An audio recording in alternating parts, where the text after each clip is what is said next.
Hello! It's great to have you here. If you love exciting period stories, please like and subscribe to the channel so you don't miss any chapters of this romance. The year was 1924, and the autumn rain lashed against the high Gothic windows of Thorne Manor with a violence that seemed to mirror the turmoil inside Clara O'Malley's chest. The house was a sprawling, intimidating beast of stone located just outside London, a place where the shadows seemed longer and the silence heavier than anywhere else in England. For Clara, a maid who had spent the last 6 months scrubbing its marble floors and polishing its endless silverware, the manor was not a home. It was a fortress of solitude, governed by a man the servants whispered about in hushed, fearful tones, Lord Alistair Thorne. The name alone commanded a mixture of respect and dread. He was a hero of the Great War, they said, a man who had seen the horrors of the Somme and returned with a soul as fractured as his leg, which still caused him to walk with a pronounced, rhythmic limp. He was wealthy beyond measure, the sole heir to a shipping empire, but he lived like a hermit, barricaded in his study with his whiskey and his ghosts. Clara had seen him perhaps 3 times in half a year, usually a tall, dark silhouette vanishing around a corner, leaving behind the scent of tobacco and sandalwood. Today, however, Clara was not thinking of Lord Thorne's ghosts. She was consumed by her own terrors. In the pocket of her starched white apron, burning against her hip like a hot coal, was a letter from the physician who had visited her family's cramped tenement in the East End. Her younger brother, Liam, only 10 years old, had taken a turn for the worse. The shadow on the lungs, as the doctor politely called the tuberculosis, ravaging his small body, required immediate treatment at a sanatorium in the countryside. The cost was £50. It might as well have been 50,000. To a maid earning a pittance, it was an impossible sum, a death sentence written in elegant cursive. Clara stood in the master study, her feather duster trembling in her hand. She was supposed to be dusting the bookshelves, a task usually reserved for the morning, but the storm had delayed her duties. The room was dim, lit only by the dying embers of the fireplace and the grey light filtering through the rain-streaked glass. It smelled of old leather, expensive ink, and the lingering sharp aroma of brandy. Her eyes darted around the room, panic clawing at her throat. £50. Liam's pale, sweating face flashed in her mind. She could hear his wheezing cough, the sound of life struggle in a chest too small to hold so much pain. She had begged the housekeeper for an advance, but Mrs. Higgins had only scoffed, telling her to be grateful she had a job at all in these hard times. Then she saw it, lying carelessly on the massive mahogany desk amidst a scatter of legal documents and maps, was a gold pocket watch. It was an exquisite piece, heavy and gleaming even in the low light, with a chain that looked like liquid gold. Clara knew this watch. The butler had mentioned it was a family heirloom, worth a small fortune, easily enough to pay for the sanatorium, easily enough to save Liam. Clara froze. Her heart hammered against her ribs like a trapped bird. She was a good girl. She went to Mass every Sunday. She sent her wages home. She had never taken so much as a teaspoon of sugar that wasn't hers. But morality felt like a thin, useless blanket when her brother was shivering to death. The house was silent. Lord Thorne had gone out to the city earlier that morning for a meeting with his solicitors. The staff was downstairs in the servants' hall, taking their tea. No one would know. She could pawn it in a different borough, claim she found it, claim anything. Her hand moved before her mind could stop it. It was a terrifying, detached sensation, as if she were watching someone else commit the crime. Her rough red fingers, chapped from lye soap and cold water, reached out and closed around the cold metal of the watch. It felt heavy, heavier than sin. She gasped, pulling it toward her apron pocket. Just as the gold chain slipped from the desk with a soft clink, a sound shattered the silence of the room. It wasn't the thunder outside. It was the click of the heavy oak door closing behind her. Clara spun around, the blood draining from her face so fast it left her dizzy. Standing there, leaning heavily on his cane, was Lord Alistair Thorne. He was a towering figure, impeccably dressed in a charcoal 3-piece suit that seemed to absorb the light. His dark hair was slicked back, and his face, handsome but hardened by years of stoicism, was unreadable. His eyes, the color of a stormy sea, were fixed directly on her clenched hand. He didn't look angry. He looked intense, predatory. I was dusting, my lord," Clara stammered, her voice barely a whisper. She tried to hide her hand behind her back, a futile, childish gesture. Alistair didn't speak immediately. He limped forward, the thud-click of his boot and cane against the Persian rug, echoing like a countdown. He moved past her to the desk, pouring himself a glass of amber liquid from a crystal decanter. He didn't even look at her as he took a sip, the silence stretching, until Clara felt she might faint. "The watch," he said finally. His voice was a deep baritone, smooth but with an edge of steel. "It belonged to my grandfather. He carried it through the Boer War." Clara began to shake. "My lord, He turned slowly, his gaze dropping to her hand hidden behind her apron. "Place it on the desk, miss." He paused, brow furrowing slightly, as if trying to recall the name of an insignificant insect. "O'Malley, sir. Clara O'Malley," she choked out. "Miss O'Malley, place it on the desk." With trembling fingers, Clara brought her hand forward. She placed the gold watch back onto the mahogany surface. The sound of metal on wood seemed deafening. Tears welled in her eyes, hot and stinging. This was it. The end, not just of her job, but of her life. Police, prison, and Liam. Liam would die alone. "I am sorry," she sobbed, falling to her knees. The dignity she had fought so hard to maintain in this house crumbled. "Please, sir, call the constable if you must, but please, my brother, he is sick. He needs a doctor. I didn't do it for greed, I swear it." Alistair watched her, his expression unmoving. He took another sip of his drink, observing the sobbing woman on his floor with a strange, clinical detachment. "Thievery is a crime, regardless of the motive, Miss O'Malley. In this country, people are rotting in cells for stealing a loaf of bread, let alone a gold heirloom." "I know," she whispered, bowing her head. "I know." "If I call the police," Alistair continued, stepping closer, looming over her, "you will be stripped of your position. You will be thrown into a cell. You will never work in a respectable house again. And your brother, well, nature will take its course." Clara covered her face with her hands, a wretched sound escaping her throat. The cruelty of his logic was sharper than any knife. "However," Alistair said, the tone of his voice shifting slightly. There was a pause, pregnant with sudden tension. "I find myself in a unique predicament today, one that requires a solution as desperate as yours." Clara slowly lowered her hands, looking up at him through her tears. His face was still hard, but the anger she expected wasn't there. Instead, there was calculation. "Stand up," he commanded. She scrambled to her feet, wiping her eyes with her apron, her body rigid with fear. Alistair walked around the desk and picked up a document he had been reviewing before he arrived, the very reason he had returned early. He held it up. "Do you know what this is?" "No, sir." "It is a codicil to my grandfather's will." "The same grandfather who owned that watch you just tried to purloin," Alistair said dryly. "It states that unless I am married by my 35th birthday, which is coincidentally in 3 weeks, the bulk of the Thorne estate, including this house and the capital that keeps it running, will revert to my cousin Bertram." He spat the name Bertram as if it were poison. "Bertram is a gambler and a fool. He would sell this house for parts within a month. I cannot allow that to happen.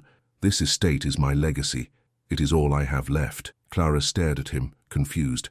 I don't understand, my lord. What does this have to do with me?" Alistair looked her up and down, not with lust, but with the appraising eye of a man buying a horse or investing in stocks. He saw the fraying hem of her dress, the redness of her hands, but also the striking green of her eyes, the fiery copper hair she tried to tame under her cap, and the undeniable defiance in her posture, even when she was terrified.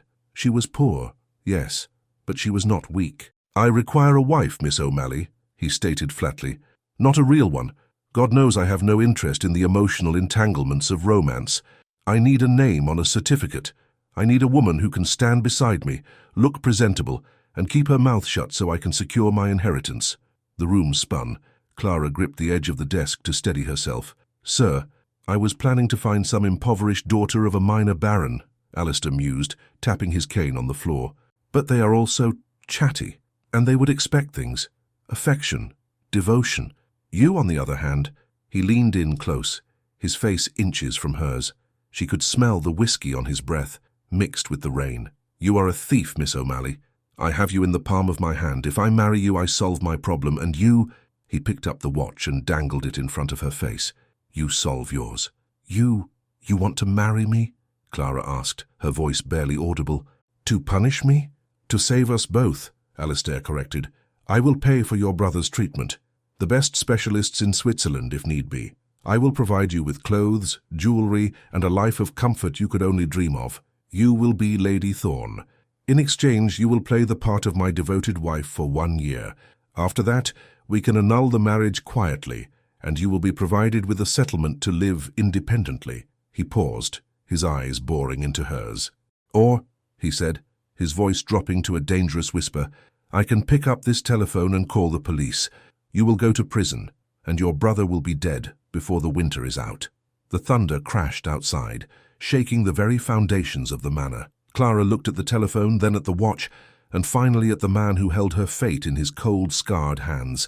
It was a deal with the devil. He was arrogant, cold, and terrifying, but he offered life for Liam. She took a deep breath, inhaling the scent of the storm and the man. "I need to see the money for the doctor first," Clara said, her voice trembling but firm.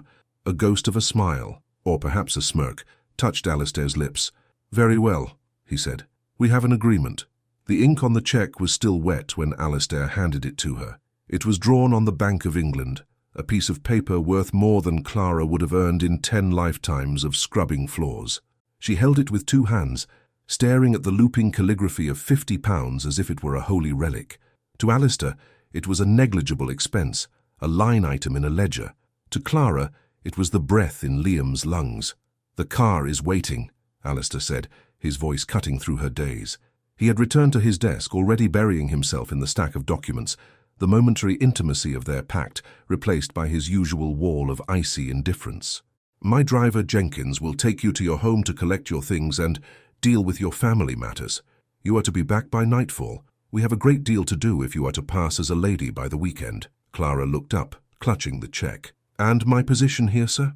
The housekeeper, Mrs. Higgins." "You are no longer a maid, Clara," he said, testing her first name on his tongue with a strange, awkward weight. He didn't look up. "Go, before I change my mind." Walking out of the study felt like stepping off a cliff. The hallway was exactly as it had been 10 minutes ago, the same dark wood paneling, the same portrait of a stern ancestor staring down, but the world had shifted on its axis. She wasn't Clara the maid anymore. She was Clara, the fiancée of Lord Thorne. The thought made her stomach turn with a mixture of nausea and hysteria. The encounter with Mrs. Higgins in the servants' hall was the first trial of her new life. The older woman, formidable in her black dress and starched cap, was pouring tea when Clara entered, still wearing her apron but with her face pale and eyes wide. "Well," Mrs. Higgins barked, not looking up, "you've been in the study an age, girl. Did he dismiss you for your slowness? The silver needs polishing before dinner." Clara's hands trembled as she reached behind her back and untied the strings of her apron. "No, Mrs. Higgins. I haven't been dismissed." She pulled the white cotton fabric from her waist, folding it neatly.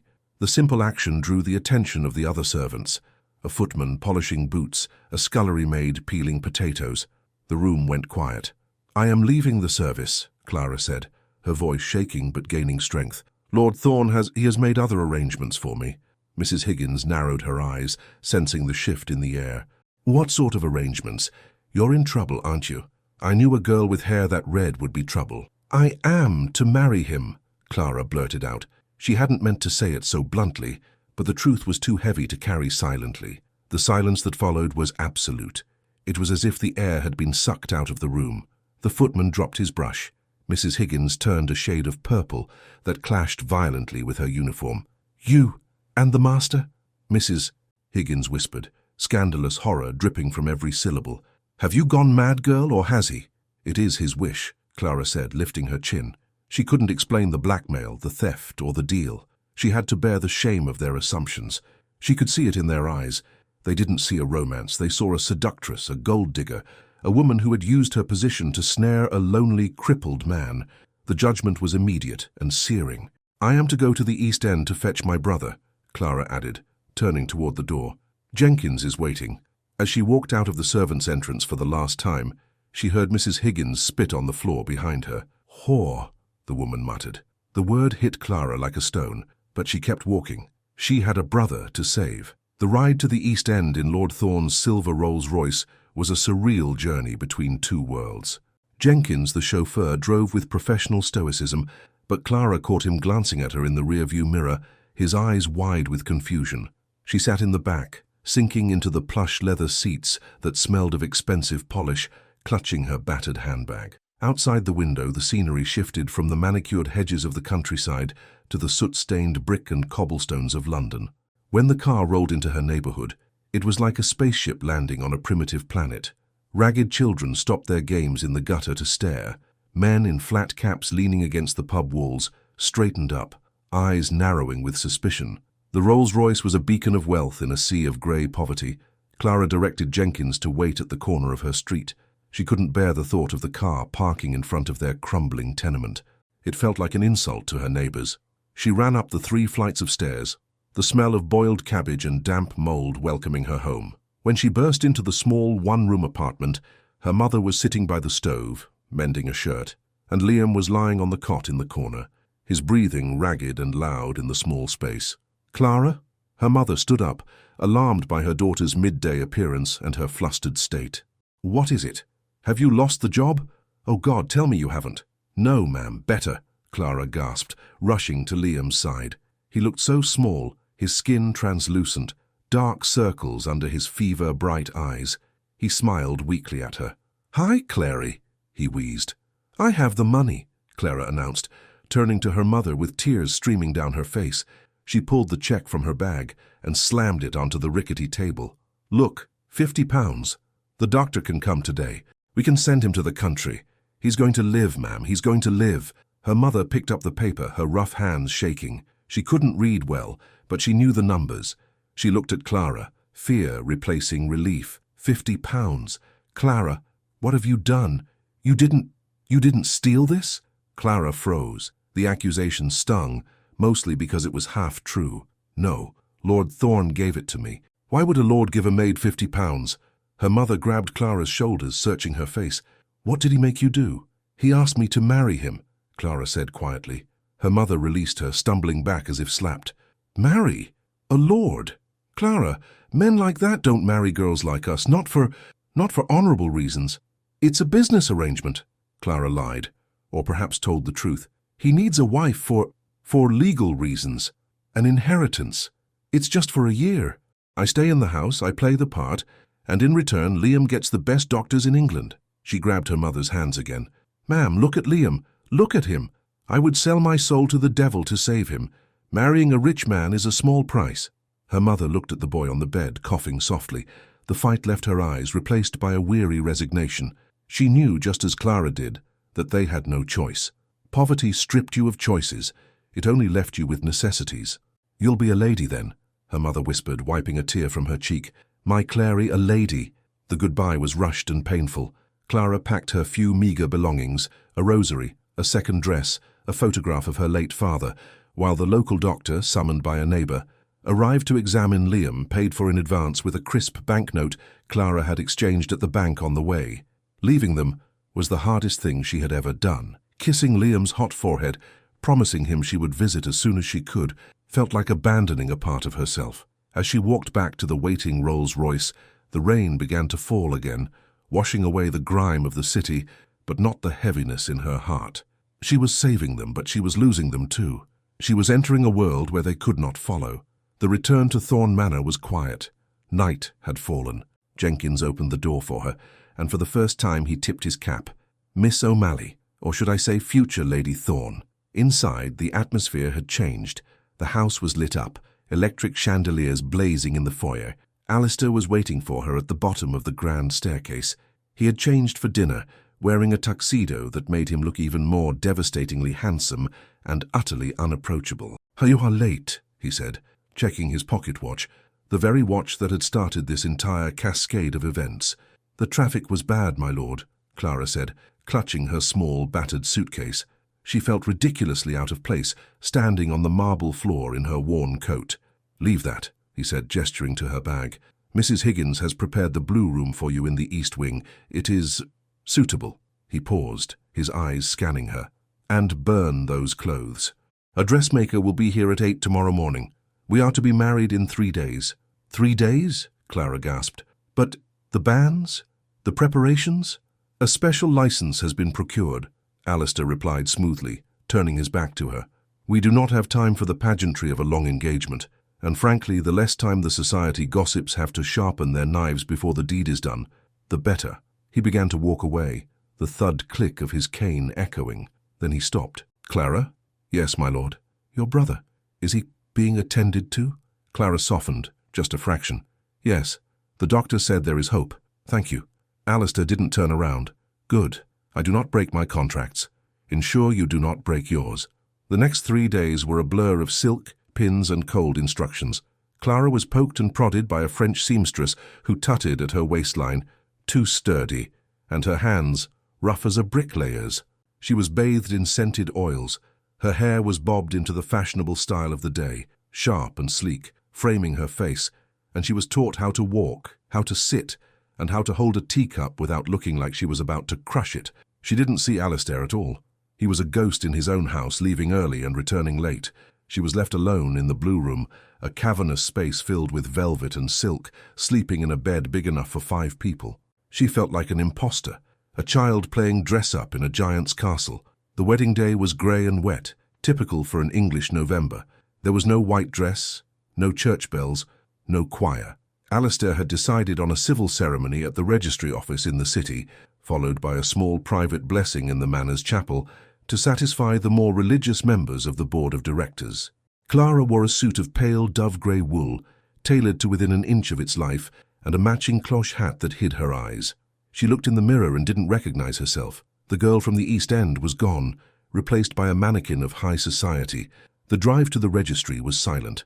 Alistair sat beside her, smelling of rain and expensive tobacco.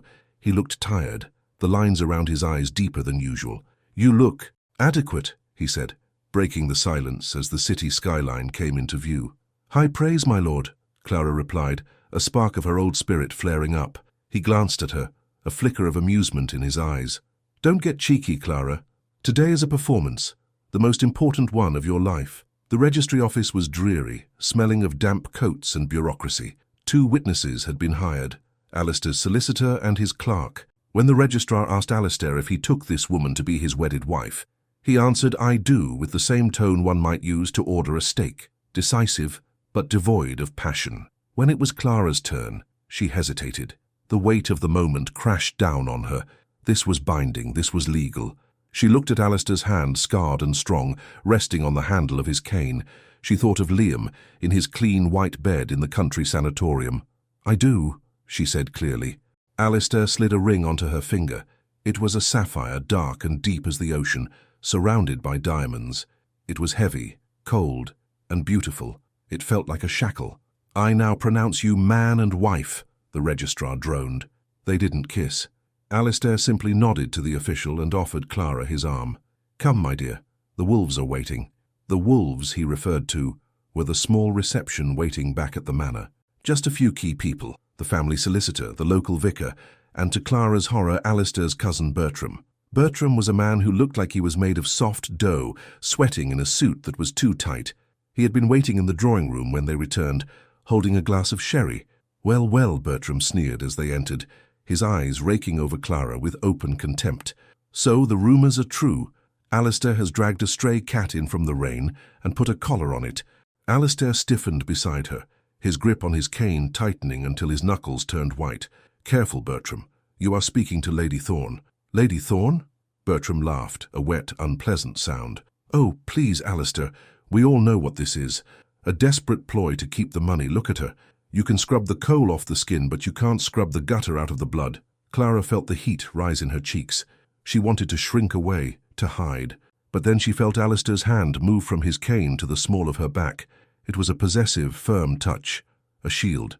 "This gutter blood," Alistair said, his voice low and dangerous, vibrating through the room, "has more dignity in her little finger than you have in your entire wasted life, cousin. One more word of disrespect towards my wife, and I will forget that we share a grandfather, and I will break your jaw." The room went deathly silent. Bertram paled, taking a step back. Clara looked up at Alistair, stunned. He wasn't defending her because he cared. He was defending his property. But in that moment, standing against the sneering aristocracy, she felt a strange, confusing surge of gratitude. She was Lady Thorne now, and the war had just begun. The first week of Clara's marriage to Lord Alistair Thorne was not defined by honeymoon bliss, champagne, or the joyous discovery of a new life partner. It was defined by a silence so profound and oppressive that it felt like a physical weight pressing against her eardrums.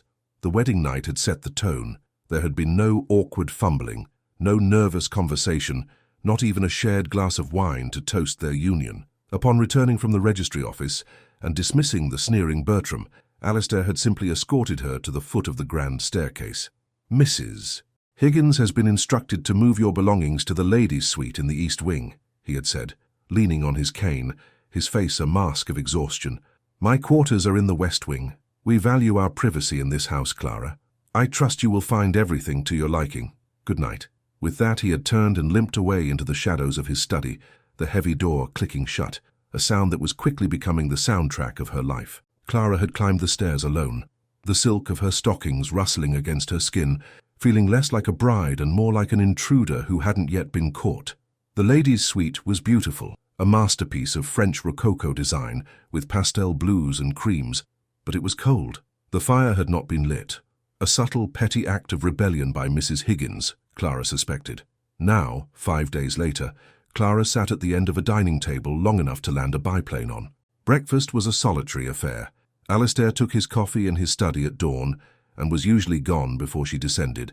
She was left alone with a plate of cold toast, a silver pot of tea, and the hostile glare of the staff. Mrs. Higgins entered, carrying a fresh pot of hot water. She set it down with a clatter that threatened to crack the china. "Will that be all, my lady?" Mrs. Higgins asked. The title sounded like an insult in her mouth, dripped in sarcasm. Clara looked up, her hands resting in her lap. She was wearing a dress of deep emerald velvet that Alistair had ordered for her. It was stunning, but it felt like a costume. "Yes, thank you, Mrs. Higgins. Actually, has Lord Thorne returned?" "His lordship is busy," the housekeeper snapped. "He has no time for idle chatter, and neither do I. The silver won't polish itself, you know, though I suppose some of us have forgotten what hard work looks like." Clara stiffened. She knew the staff whispered about her, the upstart, the gold digger, the maid who seduced the master. It burned, but she forced herself to remember the check. The letter she had received yesterday from the sanatorium confirming Liam's admission. He was eating fresh eggs and breathing clean country air. That was worth every sneer, every cold shoulder. "Mrs. Higgins," Clara said, her voice trembling slightly but gaining firmness. "I may have scrubbed these floors last week, but I am the mistress of this house now. If the fire in my room is not lit by 6 o'clock tonight, I shall have to discuss the efficiency of the household staff with my husband. Do I make myself clear?" The housekeeper's jaw dropped slightly. Her eyes narrowed into slits of pure venom, but she bobbed a stiff, barely there curtsy. "As you wish." She stormed out, leaving Clara shaking. It was a small victory, but it felt hollow. She was fighting ghosts in a mausoleum. To occupy her time, Clara explored the library. It was the one room in the house that felt alive, filled with the scent of old paper and leather. Thousands of books lined the walls, stretching up to a ceiling painted with fading cherubs. She had always loved to read, though books were a luxury her family could rarely afford. Now she had a kingdom of them. She was reaching for a volume of poetry, Keats, when she heard the door open. She froze. Alistair walked in. He stopped abruptly when he saw her, a look of mild annoyance crossing his features. "I didn't know you were in here," he said.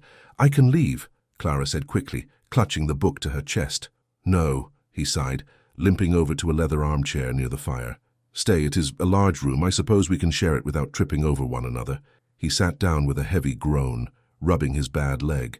The rain outside was relentless, a dreary English downpour that made his old war wounds ache. Clara could see the pain etched around his mouth, the tightness in his jaw.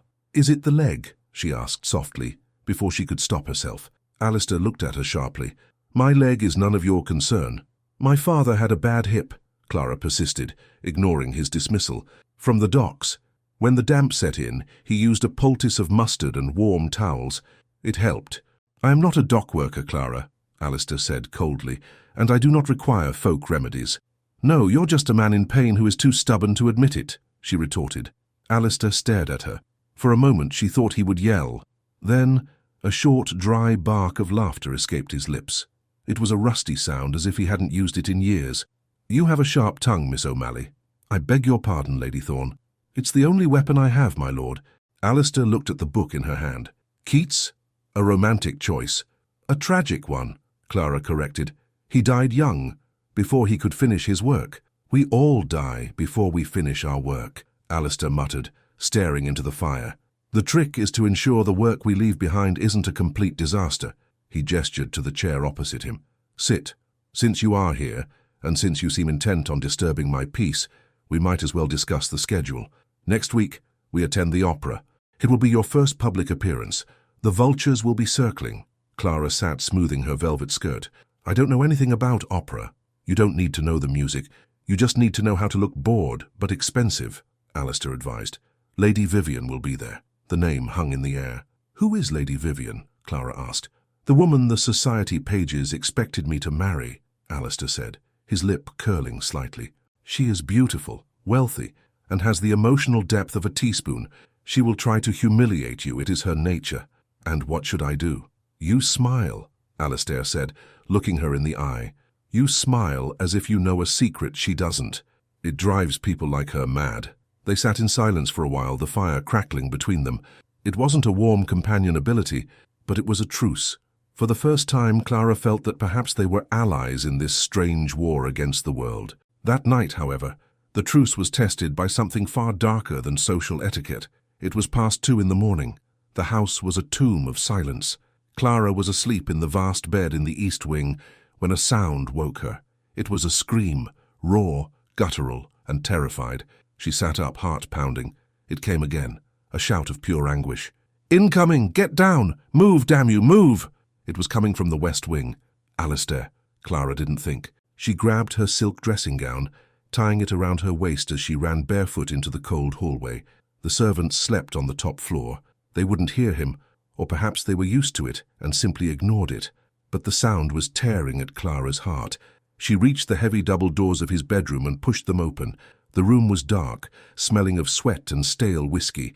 Alistair was thrashing in his bed, tangled in the sheets, fighting an invisible enemy. Not the gas! Oh God, not the gas! He moaned, his voice cracking into a sob. Clara rushed to the bedside. Alistair, wake up, it's a dream! She reached out to touch his shoulder. The moment her hand made contact, he reacted with the instinct of a soldier. His hand shot out, grabbing her wrist in a vice-like grip. He bolted upright, eyes wide and unseeing, wild with terror.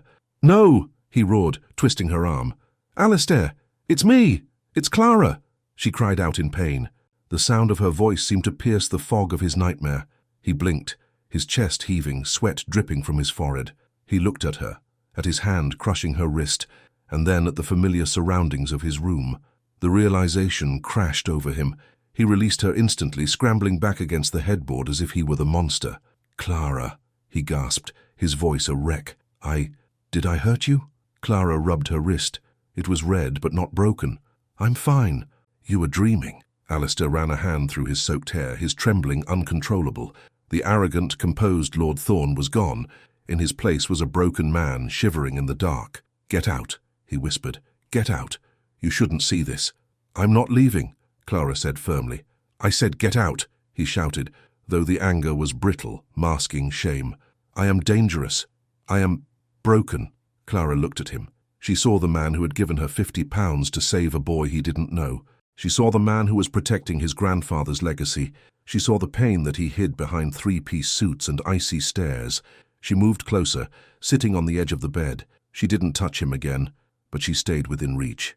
My brother Liam, she began softly, her voice calm in the dark room. When the fever gets bad, he hallucinates. He thinks the walls are closing in. I used to sing to him. It was the only thing that brought him back. Alistair stared at her, his breathing slowly starting to regulate. He looked like a frightened child. I won't sing, Clara said with a small, sad smile. My voice is terrible, but I will sit here until the gas clears. Alistair looked at her for a long, agonizing minute. He waited for the disgust. He waited for her to mock him, to use this weakness against him. But all he saw in her green eyes was a fierce, stubborn compassion. He slumped back against the pillows, exhaustion washing over him. It never clears, he whispered. Not completely. Then we wait for the morning, Clara said. She stayed. She sat on the edge of his bed, while the rain lashed against the windows and the shadows danced on the walls. She didn't ask about the war, she didn't offer pity, she simply offered presence. And for the first time since 1918, Alistair Thorne fell back asleep without the aid of a bottle. watched over by the thief he had married. The next morning, the dynamic in the house had shifted again. It was subtle, invisible to anyone else, but Clara felt it. When she came down to breakfast, Alistair was still there. He was reading the newspaper, looking crisp and put together, the mask firmly back in place. But when she entered, he folded the paper and looked up. "The toast is cold," he said, ringing the bell on the table. "I shall have Mrs. Higgins bring a fresh rack." "That isn't necessary," Clara said, sitting down. "It is," Alistair insisted quietly. "You are Lady Thorne. You should not eat cold toast." Their eyes met. There was no mention of the night before, no acknowledgement of the screaming or the hand-holding. But in the brief contact of their gazes, there was a new understanding. The contract had changed. It was no longer just business. It was survival. "About the opera," Alistair said, buttering a slice of bread with precise movements. "We shall need to get you some jewellery. The O'Malley family heirlooms are, I suspect, in short supply." "Non-existent, my lord," Clara replied. "Then we shall open the Thorne vault," he said. "If we are going to war with Lady Vivian, you will need armour." Clara felt a shiver of anticipation. The Cinderella transformation was about to begin in earnest. She wasn't just the maid playing dress-up anymore. She was the soldier Alistair was training for the battlefield of high society. And strangely, she found herself wanting to fight, not for the money, not even for the house, but to prove to the man across the table, the man with the nightmares, that he hadn't made a mistake. "I'm ready," Clara said. Alistair smirked, the ghost of the old arrogance returning, but softer this time. "We shall see, Clara. We shall see." The Thorne family vault was less of a safe and more of a small steel-lined room hidden behind a false panel in the library. When Alistair spun the heavy tumblers and pulled the door open, the smell of stale air and old dust drifted out, mingled with the metallic tang of gold. Clara stood behind him, her hands clasped tightly in front of her. It was the evening of the opera. La Bohème, Alistair had said, a choice she found ironically fitting given its focus on impoverished bohemians, and the transformation was nearly complete. She was wearing a dress that had arrived that morning from Paris, a shimmering sheath of midnight blue silk, beaded with black jet that caught the light with every breath she took. It was sleeveless, daringly modern for the conservative circles Alistair moved in, but elegant enough to silence critics. "My mother wore these at her presentation to Queen Victoria," Alistair said, his voice echoing slightly in the small space. He turned, holding a velvet case. He snapped it open.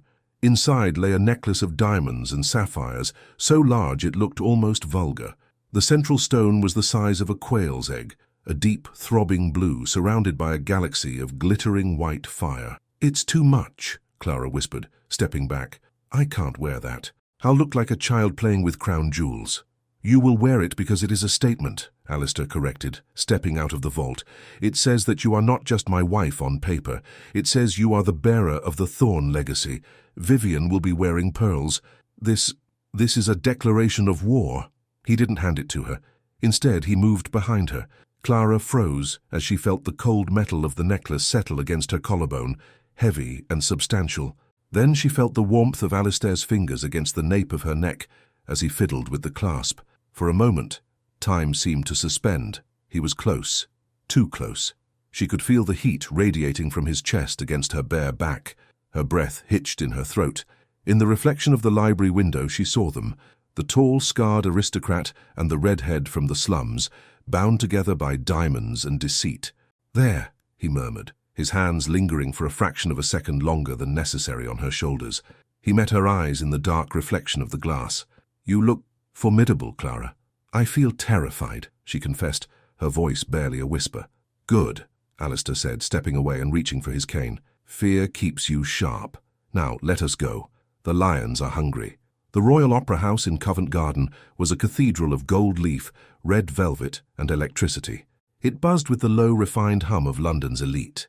The air smelled of expensive perfume, cigars, and the damp wool of coats being checked in the cloakroom. As Alistair and Clara ascended the grand staircase, a hush rippled through the crowd. It started at the bottom and worked its way up like a wave of silence. Heads turned. Opera glasses were raised. Fans snapped shut. Clara kept her chin high, gripping Alistair's arm. His grip was firm, grounding her. He walked with his usual rhythmic limp, unbothered by the stairs, his face set in a mask of bored indifference. "Don't look at them," he muttered out of the corner of his mouth. "Look at the architecture. Look at the chandelier. Look anywhere but their eyes. If you acknowledge them, you give them power. Clara fixed her gaze on the massive crystal chandelier overhead. They're staring at me like I'm a zoo animal. They are staring because you are beautiful. And they are confused, Alistair replied smoothly. They expected a dowdy little mouse. Instead, I brought a panther. They reached their private box, a plush enclosure of red velvet that offered a perfect view of the stage and, more importantly, allowed the rest of the audience a perfect view of them. As they sat, Clara could feel the weight of hundreds of eyes boring into her. The lights dimmed, and the overture began. The music was sweeping and emotional, but Clara could barely hear it. Her heart was pounding in her ears. She scanned the boxes opposite them. In one, surrounded by sycophants and admirers, sat a woman who could only be Lady Vivian. She was blonde, impeccably pale and dressed in white satin. She was beautiful in a cold porcelain doll sort of way. Even from this distance, Clara saw her raise her opera glasses and fix them directly on the Thorne box. "She's looking," Clara whispered. "Let her look," Alistair said, leaning back in his chair, his eyes closed as if absorbing the music. "She's wondering how you got that necklace. She thinks she deserves it." The first act passed in a blur. When the intermission lights came up, the real performance began. Alistair stood. "We shall go to the bar. We cannot hide in the box." "Must we?" Clara asked, dread pooling in her stomach. "If we hide, they win. Come." The grand saloon was crowded. Waiters in white jackets wove through the throngs with trays of champagne. As Alistair and Clara entered, the conversation dipped in volume before resuming with a frantic, whispered intensity. Alistair steered her toward a quiet corner, but they were intercepted before they could reach it. "Alistair, darling." The voice was high, sweet, and laced with arsenic. Lady Vivian glided through the crowd, the sea of tuxedos parting for her. She was flanked by two other women who looked like expensive, mean-spirited birds. Alistair stopped, his expression tightening. "Vivian, you look, well, and you look married," Vivian said, her blue eyes flicking to Clara with a look of amused disgust. She didn't address Clara directly. She spoke about her as if she were a piece of furniture. "And this must be the mystery bride, the little secret you've been keeping." "This is Lady Thorne," Alistair said, his voice dropping an octave. "Clara, this is Lady Vivian." Clara forced a smile, remembering Alistair's advice. "Smile as if you know a secret." "A pleasure, Lady Vivian. Alistair has told me so little about you." It was a subtle jab, implying she wasn't worth talking about, and it landed. Vivian's smile faltered for a millisecond. "I'm sure," Vivian purred, recovering quickly.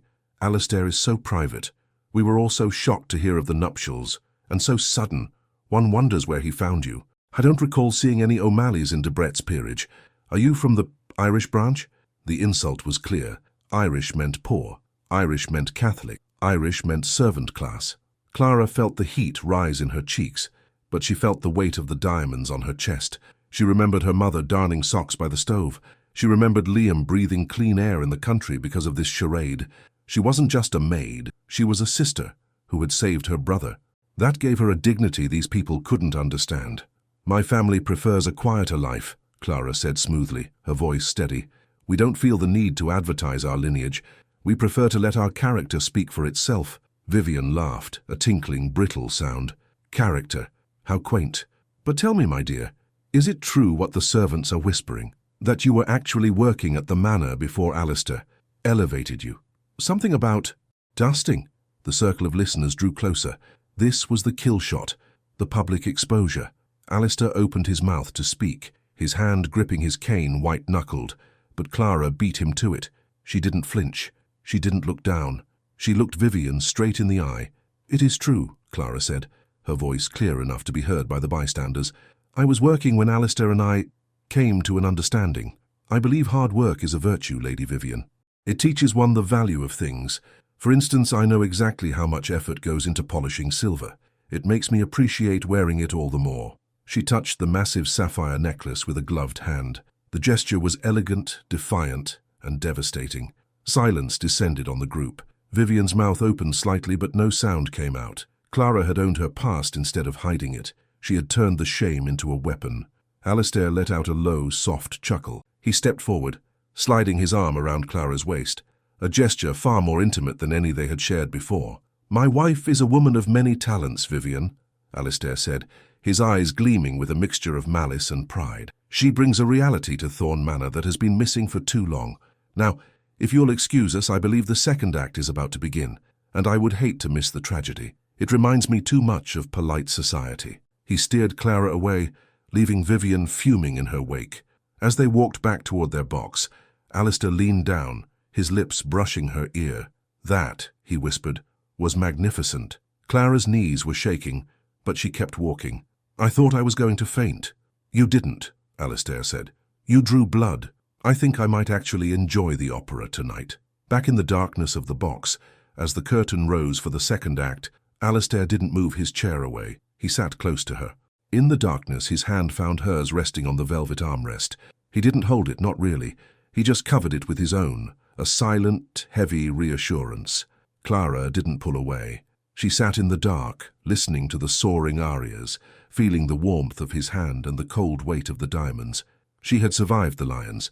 She had played the part. But as she looked at Alistair's profile in the dim light, the sharp nose, the scarred jaw, the sadness in his eyes, she realized with a jolt that the lines between the performance and the reality were beginning to blur. She wasn't just defending her position anymore. She was defending him. And that was a dangerous thing for a heart that was only supposed to be under contract. Outside, the rain began to fall again on London, washing the streets clean. But inside the Opera House, a new alliance had been forged in fire and sapphires. True nobility is found not in bloodlines or titles, but in the courage to sacrifice for those we love and the dignity to stand tall against judgment. While society may judge a person by their past or their station, true worth is measured by the strength of one's character and the lengths they will go to protect their family. Clara proved that a maid can have more queenly grace than a born aristocrat, simply because she fights for something real, love and survival.